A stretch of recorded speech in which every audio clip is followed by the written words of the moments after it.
कहानी शुरू की। एक बार की बात है, दो मित्र थे जो बहुत ही करीबी थे। उनमें से एक बहुत धनवान था और दूसरा निर्धन। एक दिन धनवान मित्र ने अपने निर्धन मित्र को व्यापार में धन लगाने के लिए उधार दिया।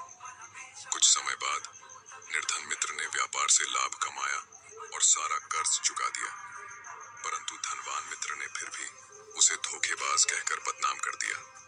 राजन, बताओ, क्या वह निर्धन मित्र सचमुच दोषी था? विक्रमादित्य के मन में सवाल का जवाब था, पर वे जानते थे कि अगर उन्होंने जवाब दिया तो बेताल भाग जाएगा। उन्होंने चुपचाप चलना जारी रखा। कुछ समय बाद बेताल ने महसूस किया कि राजा जवाब नहीं देंगे, तो उसने दूसरी कहानी शुरू की।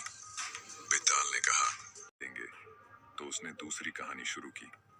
बेताल ने कहा, एक गांव में एक सुंदर युवती थी जिससे दो राजकुमार प्रेम करते थे। दोनों राजकुमारों में उसकी खूबसूरती के कारण विवाद हुआ और एक दूसरे का दुश्मन बन गए। एक दिन उस युवती का अपहरण हो गया। दोनों राजकुमार उसे बचाने के लिए निकले और उसके लिए लड़ते रहे।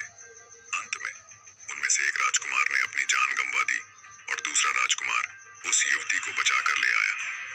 अब बताओ राजन, असली नायक कौन था? राजा ने सोचा कि अगर वे इसका जवाब देंगे तो बेताल फिर से भाग जाएगा। उन्होंने फिर से चुप्पी साधे रखी और रास्ता तय करते रहे। बेताल हर बार नई कहानी सुनाकर राजा को बोलने के लिए उकसाने की कोशिश करता रहा, पर विक्रमादित्य ने अपना संयम बनाए रखा। आखिरकार बेताल ने हार मान ली और राजा को साधु के पास ले जाने दिया। साधु ने बेताल को अपने मंत्रों से बांध लिया और राजा विक्रमादित्य को धन्यवाद दिया। उसने कहा, हे राजन, आप जैसे साहसी और धैर्यवान राजा ही सच्चे न्यायप्रिय हो सकते हैं।